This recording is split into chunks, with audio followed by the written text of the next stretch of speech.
When we're talking about Christianity, will people actually die for something that they know is a lie? Listen to what Tony Costa tells us about this in just 1 minute. Did the disciples of Jesus make up the resurrection and lie about it? Well, Christianity, unlike other faith traditions, rests on the claim that Jesus Christ died and rose again, whereas all other faith traditions, their leaders are dead and remain dead. But did the followers and disciples of Jesus just make up or lie about the resurrection? And this seems highly unlikely, because what would be the point in lying about this carpenter from Nazareth who they believed was the Messiah? What would be the point of spreading the idea that he was raised from the dead and then lie about it and then die for it? You need to ask yourself this question. Would you be willing to die for something you know is manifestly a lie? People don't die for lies. People die for what they believe to be true and right. Well said, Tony Costa. Tony Costa's right. People don't die for something that they know is a lie. So they know manifestly that what they're telling us is a lie, and people will not keep believing that when they are being tortured, when they are about to lose their lives. They will tell the truth. Okay, we lied, we made it all up. It's all nonsense and we don't want to die, so please let us free and we won't tell the nonsensical story. But they did die claiming that they saw the risen Jesus. So what would be the point if they lose their livelihood, their lives, their family, their friends, their status in society for a lie? That doesn't add up. You could at least say that they believed a false lie. So they thought that they saw something. But then again, that also doesn't make sense because they claim to have touched Jesus. So if you can see, hear, smell, eat with Jesus and even touch him, then it doesn't make sense to claim that they had like a vision or they dreamt about it or an illusion or whatever. No. They actually sat, they ate, they drank, and they touched Jesus. So they touched his hand, like they could feel the holes in his body. So that doesn't make any sense. And the only thing that makes sense is that they were telling the truth, that they actually saw Jesus die, and then 3 days later that he was alive again. In some way he was alive again.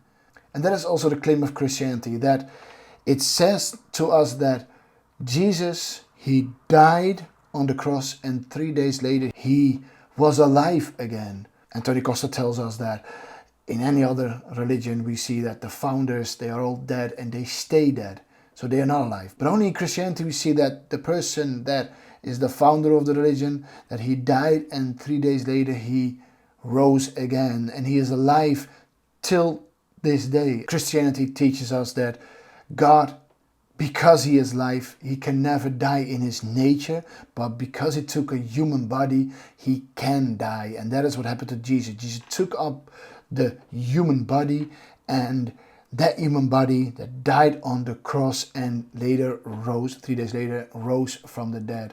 So, because God is the God of life, death cannot hold him. And as humans, we needed to be secure that there is a God, and that God is the God of life, of eternal life. And what other way than when God himself comes down from heaven to earth to take upon a human body and let that human body die to fulfill his purpose, and then 3 days later rise from the dead and show the whole world that death is not the final say.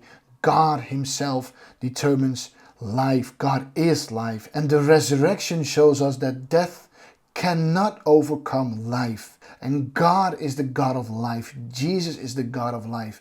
Jesus is the author of life. And therefore, death cannot hold him down, cannot hold him back, cannot overcome him. And that is one of the differences that Christianity has with any other religion. The founder, God himself, is alive. And he overcame death. He showed the whole world that he is life himself. What other religion can tell us that and has historical roots for that? Then the question arises, if you don't believe this, why would people lie for this? Why would people say that they saw the risen Christ while they were actually lying? And given that they didn't win anything by that lie, they were tortured, persecuted, they lost their friends and family members, and their life became in some ways a living hell. Why would people lie for that? So many people, if you just put them under pressure, then they will give in and they will say, oh no, it was all a lie. But when we talking about the disciples of Jesus Christ that actually saw the risen Christ, they touched him, they talked with him, they ate and they drank with him, they all say that they saw the risen Christ. They don't know how, but he rose from the dead. But if there was a lie, why would they lie for that? Why would they lie if they knew it was a lie? Why would they continue to lie when nothing good came from it? They didn't have any power. They didn't have any riches. But people that are opposed to Christianity tells us that, no, there were other motives and they were just lying, or they were misunderstood. They thought that they saw Jesus on the cross, but it wasn't actually Jesus. Well, they saw Jesus 3 days later and they spoke with him and they saw the holes in his body and they knew it was Jesus on the cross because Jesus came from the cross. He overcame death. So you have to answer the question, would you be willing to die for something that you know is a lie and you didn't gain anything? You just lost so much. Would you be willing to die for that? Of course not. Of course you would say that. No, it's all a lie. We made it all up and it's nonsensical. It was just a story that we told other people because we wanted to. What? You didn't get anything. So what did you want? What did you gain from it? Nothing. And that is why you have to ask the question. If you have so many people, thousands of people that confess that they saw the risen Christ and it's a historical event, then you have to be willing to be open to accept the fact that Jesus actually rose from the dead. And if he actually rose from the dead, then he overcame death and he is the author of life. In other words, he is God. And when he is God, then you have to do something about that. Why did Jesus come to earth? Why did he die on the cross? And why did he overcome death? It must be related to you and me. It has something to do with our state as humans. And if we look in society, if we look nowadays, the world is lost. Nowadays, we don't even know what a woman is. We don't know what a crime is. We don't know what definitions are anymore. We forgot about God. We do away with God. We ignore God. And now insanity crept into society. But what will be the point for Jesus to come to earth? Has it to do with these things? That without God, that we are lost? Are we lost as humanity? If we look around the world, so many wars, so many hatreds, so much racism and all those things, are we doing well? I don't think so. And that's the whole purpose of Jesus Christ coming to earth. That he came to earth for a reason. And it's up to you to figure out what the reason is. Why would God himself come to earth other than that God did not have another option? That God had to come to earth to save mankind. Because mankind was and still is lost without God, without Christ telling us how to live our lives, to love other people instead of hating them. Even the people that are seen or as labeled or portray themselves to be our enemies, we still need to love them and seek out the best for them. God came to earth to save mankind and show us the way forward, show us the way how to live, and also show us that we are made for God, to be in relationship with God as we will be in heaven. We're not made to fulfill every law that he created other than the law of love.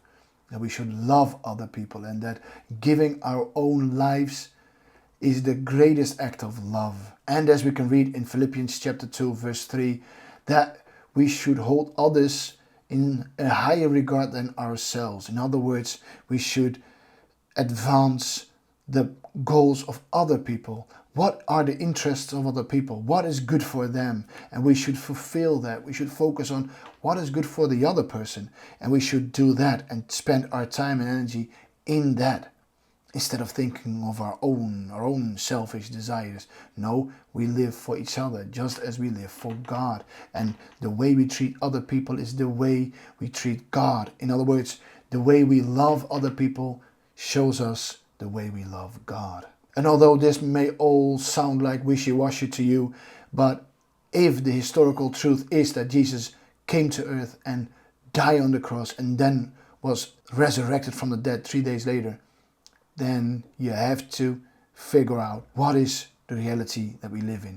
What is the truth about that story? Is it actually the truth or not? And to bring it back to Tony Costa, why would the people that, if it would be false, would lie about this when they know it's a lie and they had to go through all the persecution and all the hurt and the pain and all other things? Why would they do that if they knew it was a lie?